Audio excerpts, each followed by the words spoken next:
അപ്പോൾ guys, Australian Mallu ട്രാവലറിന്റെ പുതിയൊരു വീഡിയോയിലേക്ക് എല്ലാവർക്കും സ്വാഗതം. ഗൈസ്, അപ്പോൾ ഇന്ന് എൻ്റെ കൂടത്തെ പതിവ് പോലെ ജോബിനാണ്. ജോബിൻ എന്ന് പറഞ്ഞു കഴിഞ്ഞാൽ നമുക്കറിയാം, നമ്മൾ ഇവിടെ ഓസ്ട്രേലിയൻ പ്രോപ്പർട്ടി മാർക്കറ്റിലെ ഒരു താരമായി മാറിക്കഴിഞ്ഞ ഒരു വ്യക്തിയാണ് ജോബിൻ. ജോബിൻ ഇപ്പോൾ ഒരു 2-3 വർഷമായിട്ട് ഈ പ്രോപ്പർട്ടി മോർഗേജ് ഇങ്ങനെയുള്ള മേഖലകളിൽ വർക്ക് ചെയ്യുന്ന ഒരാളാണ്. ഞാൻ പല ഇന്റർവ്യൂകളും ജോബിന്റെ ചെയ്തിട്ടുണ്ട്. അപ്പം ഈ പറഞ്ഞ പോലെ ബഡ്ജറ്റ് കഴിഞ്ഞതിന് ശേഷമുള്ള ഒരു ഇന്റർവ്യൂ അല്ലെ, ഒരു വീഡിയോ ആണ് നമ്മളിപ്പോ ചെയ്യുന്നത്. മെയ് 13 നമ്മുടെ ബഡ്ജറ്റ്. അതെ അതെ അതെ. അപ്പം എന്താണ് ഇപ്പോഴത്തെ പുതിയ മാർക്കറ്റ്, എങ്ങനെയാണ് അതിനെ പറ്റിയൊക്കെ ഒന്ന് പറയാമോ? ബഡ്ജറ്റ് കഴിഞ്ഞതിന് ശേഷം നമ്മളൊരു ഡീറ്റെയിൽഡ് വീഡിയോ ചെയ്യാന്ന് പറഞ്ഞായിരുന്നു. എന്നിരുന്നാലും ആ ഡീറ്റെയിൽഡ് വീഡിയോ ചെയ്യാൻ സമയമായെന്ന് തോന്നുന്നില്ല. അതുകൊണ്ട് ആ ഒരു സബ്ജക്റ്റ് അല്ല. മാർക്കറ്റ് പൊതുവെ സ്ലോ ആണ്, ബിസിനസ് സ്ലോ ആണ്. അതാണ് കറക്റ്റ്. അതായത് ഈ ബഡ്ജറ്റ് ഉണ്ടാക്കിയിരിക്കുന്ന അൺസർട്ടനിറ്റി കാരണം ഇൻവെസ്റ്റേഴ്സ് പൊതുവെ മാർക്കറ്റിൽ നിന്ന് വിഡ്രോ ചെയ്തു. പിന്നെ കൂടാതെ ഇവിടുത്തെ എക്കണോമിക്കൽ കണ്ടീഷൻ കാരണം ലോൺ കിട്ടാനും, അതായത് ഇൻട്രസ്റ്റ് റേറ്റ് ഈ വർഷം 3 പ്രാവശ്യം കൂടി. അതുകൊണ്ട് തന്നെ ബോറോയിങ് കപ്പാസിറ്റി കസ്റ്റമേഴ്സിന് ഒത്തിരി കുറവാണ്. പിന്നെ പ്രോപ്പർട്ടി വാല്യൂ എല്ലായിടത്തും ഇൻഫ്ലേറ്റഡ് ആയിട്ട് പ്രൈസ് ഹൈ ആയിട്ട് നിൽക്കുവാണ്. അതുകൊണ്ട് തന്നെ ഇൻവെസ്റ്റ്മെന്റ് സിനാരിയോസ് കുറച്ച് ഡിഫിക്കൽട്ട് ആണ്. ആൾക്കാർ അതുകൊണ്ട് പൊതുവെ ഇൻവെസ്റ്റ്മെന്റിൽ നിന്ന് മാറി ഇപ്പം ഓണർ ഒക്യുപ്പൈഡ് ബയേഴ്സ് ആണ് കൂടുതൽ മാർക്കറ്റിലുള്ളത്.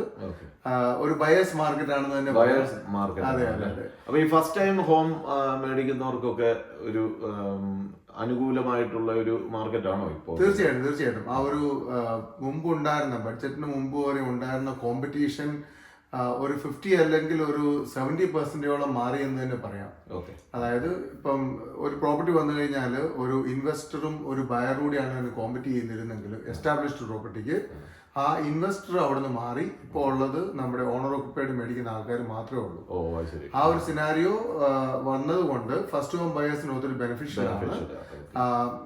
നേരത്തെ ഉണ്ടായിരുന്ന സിറ്റുവേഷനിൽ സേ ഒരു ബിൽഡേഴ്സ് റേഞ്ചിലുള്ള എസ്റ്റാബ്ലിഷ്ഡ് വീടായിരുന്നു ഒരു 800,000 കിട്ടിയിരുന്നെങ്കിൽ ഇപ്പം ആ ഒരു പ്രൈസിന് കുറച്ചുകൂടെ അപ്ഗ്രേഡ് ചെയ്ത ബെറ്റർ ഹോംസ് കിട്ടുന്ന ഒരു സിറ്റുവേഷൻ ആയിട്ട് മാറിയിട്ടുണ്ട്.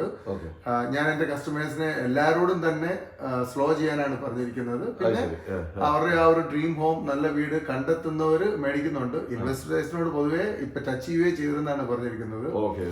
വാരൻ ബഫറ്റിന്റെ ഒക്കെ തിയറി അനുസരിച്ചിട്ട് വെൻ എവരിവൺ ഈസ് സ്കേർഡ് നമ്മൾ ഇൻവെസ്റ്റ് ചെയ്യണമെന്നൊക്കെയാ പറയുന്നത്. പക്ഷേ അത് ഷെയർ സിനാരിയോയിലാണ്. പ്രോപ്പർട്ടിയുടെ സിനാരിയോ അങ്ങനെ ചെയ്യുമ്പോൾ ഇതൊരു ലോങ് ടൈം കമ്മിറ്റ്മെന്റ് ആണ്.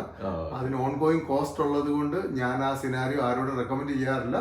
മാർക്കറ്റ് നോക്കിയിട്ട് സ്ലോ ആൻഡ് സ്റ്റഡി ചെയ്യേണ്ട ആവശ്യമുള്ളതെന്ന് എനിക്ക് തോന്നുന്നത്. ഇപ്പോഴത്തെ ഒരു സിനാരിയോയിൽ ഇൻട്രസ്റ്റ് റേറ്റ് ഇങ്ങനെ നിൽക്കുകയും കൂടെ ചെയ്യുന്നത് കൊണ്ട് ഉടനെ ഒരു ഷിഫ്റ്റ് ആരും എക്സ്പെക്ട് ചെയ്യുന്നില്ല. പൊതുവെ എക്കണോമിസ്റ്റുകൾ ആരും പ്രെഡിക്റ്റ് ചെയ്യുന്നില്ല. ഈ ഒരു നെക്സ്റ്റ് ഒരു 1 year പ്ലസ് ഒരു സ്ലോ മാർക്കറ്റ് ആണെന്നുള്ളതാണ് എല്ലാവരും പ്രെഡിക്റ്റ് ചെയ്തേക്കുന്നത്. പക്ഷെ ഓണർ ഒക്യുപ്പൈഡ് മേടിക്കുന്ന ഒരാളാണ്, അവർ ഉദ്ദേശിക്കുന്ന സ്ഥലത്ത് അവരുടെ ബഡ്ജറ്റിൽ നല്ല വീട് കിട്ടുവാണെങ്കിൽ അങ്ങനെ ചെയ്യുന്നത് എപ്പോഴും നല്ലതായിരിക്കും. എന്ന് വെച്ചാൽ അത് ആ മാർക്കറ്റ് എത്രത്തോളം നമുക്കിങ്ങനെ കിട്ടുമെന്ന് നമുക്ക് അറിയത്തുമില്ല. അതുകൊണ്ട് അവർക്ക് ആ ലോങ് ടൈം വെയിറ്റ് ചെയ്യേണ്ട ആവശ്യമില്ല. എന്നാൽ റഷ് ചെയ്ത് നമ്മളൊരു ഡിസിഷൻ എടുക്കാൻ പാടില്ല. മാർക്കറ്റ് ഒബ്സർവ് ചെയ്ത് കറക്റ്റായിട്ട് ഡിസിഷൻ എടുക്കണം. എന്റെ ബിസിനസ് കുറയും, നമ്മുടെ അടുത്ത് വരുന്നവർക്ക് ആ കറക്റ്റ് ആയിട്ടുള്ള ഡിസിഷൻ എടുക്കാൻ പറ്റുന്നതാണ് നമ്മുടെ സന്തോഷം. അപ്പം ജോബിന് ഇൻട്രൊഡക്ഷൻ നല്ലതായി, ഒത്തിരി പേർക്ക് ഉപകാരപ്പെടട്ടെ. അപ്പൊ ഇന്നത്തെ നമ്മുടെ സബ്ജക്ട് എന്താണ്? ഇന്നത്തെ സബ്ജക്ട് ഞാൻ ഉദ്ദേശിക്കുന്നത്, നമ്മള് ഒരു ഫസ്റ്റ് ഹോം മേടിക്കുന്ന ഒരാൾക്ക് എപ്പോഴും ഒരു കൺഫ്യൂഷൻ ഉള്ള ഒരു ഏരിയ ആണ്. പുതിയൊരു വീട് പണിയിക്കണോ അതോ എസ്റ്റാബ്ലിഷ്ഡ് ആയിട്ടുള്ള ഒരു വീട് മേടിച്ചാൽ മതിയോ എന്നുള്ളത്. അപ്പൊ നമുക്ക് ആ 2 സിനാരിയോയുടെയും പോസിറ്റീവ് ആൻഡ് നെഗറ്റീവ് നമുക്കൊന്ന് കമ്പയർ ചെയ്ത് നോക്കാം. എന്നിട്ട് അത് ആൾക്കാർക്ക് പലപ്പോഴും ഇതിനകത്തുള്ള പല പോയിന്റുകളും കസ്റ്റമേഴ്സിന് അറിയത്തില്ല. അത് മേ ബി ഈ ഒരു ഡിസ്കഷൻ എല്ലാവർക്കും കുറച്ച് ഇൻഫർമേഷൻ കിട്ടാനായിട്ട് നല്ലതായിരിക്കും. അങ്ങനെ ഒരു ഡിസ്കഷൻ ആണ് ഉദ്ദേശിക്കുന്നത്. ആദ്യമേ തന്നെ നമ്മൾ ഈ ലാൻഡ് മേടിച്ച് ബിൽഡ് ചെയ്യുമ്പോഴുള്ള ഇൻസെന്റീവ്സ് എന്തൊക്കെയാണെന്ന് നമുക്ക് നോക്കാം. ഇപ്പൊ നമുക്കൊരു ലാൻഡ് മേടിച്ച് പുതിയൊരു വീട് പണിയുകയാണെങ്കിൽ എല്ലാ സ്റ്റേറ്റിലും ടെറിട്ടറിയിലും തന്നെ നമുക്കൊരു first home owner grant available ആണ് ഗവൺമെന്റിന് പുതിയൊരു വീട് പണിയുകയാണെങ്കിൽ. പിന്നെ കൂടാതെ സ്റ്റാമ്പ് ഡ്യൂട്ടി മിക്ക സ്റ്റേറ്റുകളിലും തന്നെ 0 ആണ്. എക്സെപ്റ്റ് ടെസ്മാനിയ. ഓരോ സ്റ്റേറ്റിലും നിങ്ങൾ ചെക്ക് ചെയ്യണം. ഓക്കെ. സ്റ്റാമ്പ് ഡ്യൂട്ടി മിക്കവാറും തന്നെ ലാൻഡ് മേടിക്കുമ്പോൾ അല്ലെങ്കിൽ അതിന്റെ ത്രെഷോൾഡ് മീറ്റ് ചെയ്യുന്നതിനനുസരിച്ചിട്ട് നമുക്ക് 0 സ്റ്റാമ്പ് ഡ്യൂട്ടിയാണ് കൊടുക്കേണ്ടി വരുന്നത്. ഓക്കെ. അതിനൊരു ത്രെഷോൾഡ്, അതിന്റെ ക്രൈറ്റീരിയയിലേക്ക് പോകുന്നില്ല, അതനുസരിച്ച് നമ്മൾ നോക്കണം. എന്നാലും പുതിയൊരു ലാൻഡ് മേടിച്ച് ചെയ്യുമ്പോഴത്തേക്ക് നമുക്ക് സ്റ്റാമ്പ് ഡ്യൂട്ടി വരുന്നില്ല. ഓക്കെ. പിന്നെ ഞാൻ എൻ്റെ അടുത്ത് വരുന്ന ക്ലയൻസിനോട് മെയിനായിട്ട് പറയുന്നതെന്ന് വെച്ച് കഴിഞ്ഞാൽ, നമ്മൾ ഒരു ഏരിയ ലാൻഡ് മേടിച്ച് പണിയാൻ ഐഡന്റിഫൈ ചെയ്ത് കഴിഞ്ഞാൽ അതിനോടൊപ്പം തന്നെ നമ്മൾ 1-2 ബിൽഡേഴ്സിനെയും കൂടെ കണ്ട് നമുക്ക് ഇഷ്ടപ്പെട്ട ഒരു പ്ലാൻ ഒന്ന് ചൂസ് ചെയ്ത് റെഡിയാക്കണം. അതിന്റെ കോസ്റ്റ് എത്രയാന്നുള്ളത് ആദ്യം മനസ്സിലാക്കണം. ഇത് മനസ്സിലായതിനു ശേഷമായിരിക്കണം നമ്മൾ ലാൻഡിന് ഒരു കൺഫർമേഷൻ കൊടുക്കേണ്ടത്. അതായത് ആ ലാൻഡ് നമുക്ക് ഇഷ്ടപ്പെട്ടു കഴിഞ്ഞാൽ അപ്പൊ തന്നെ നമ്മൾ ഈ ബിൽഡറോട് ചോദിക്കുക, നമുക്ക് ഇഷ്ടപ്പെട്ട ഈ പ്ലാൻ ഈ ലാൻഡിനകത്ത് സെറ്റ് ആവുമല്ലോ എന്നുള്ളത്. അതായത് ഇപ്പം ഓരോ ലാൻഡിനും അതിൻ്റെതായ ഇപ്പം സ്ട്രീറ്റ് ഫ്രണ്ടേജിലുള്ള വ്യത്യാസമായിരിക്കാം, അല്ലെങ്കിൽ ഡെപ്തിലുള്ള വ്യത്യാസമായിരിക്കാം. ഈ വ്യത്യാസം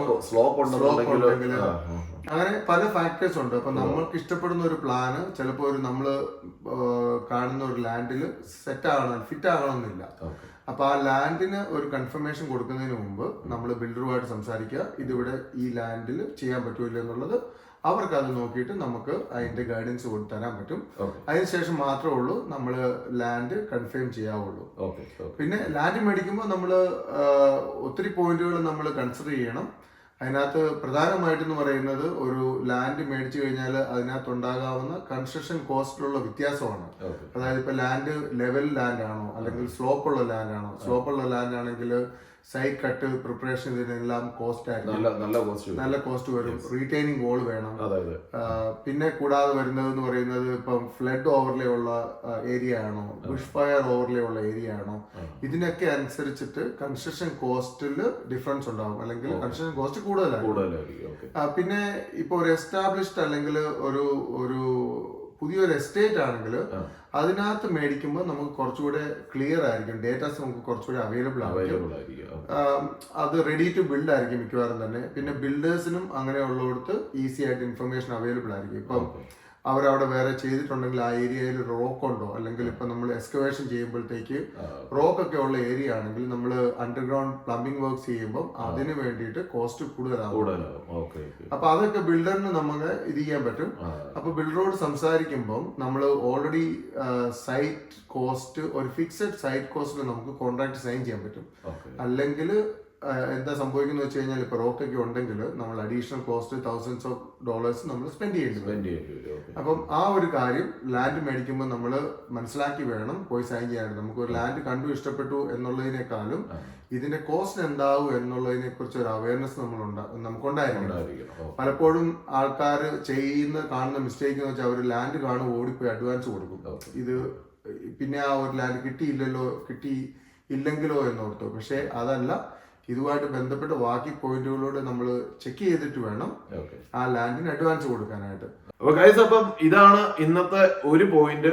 ഇനിയുണ്ട്, ഒത്തിരി പോയിന്റുകളുണ്ട്. അത് നമുക്ക് അടുത്ത ഒരു വീഡിയോ കാണാം. അപ്പോൾ വീഡിയോ വാച്ച് ചെയ്ത എല്ലാവർക്കും ഒരു നല്ല നമസ്കാരം. Thank you very much.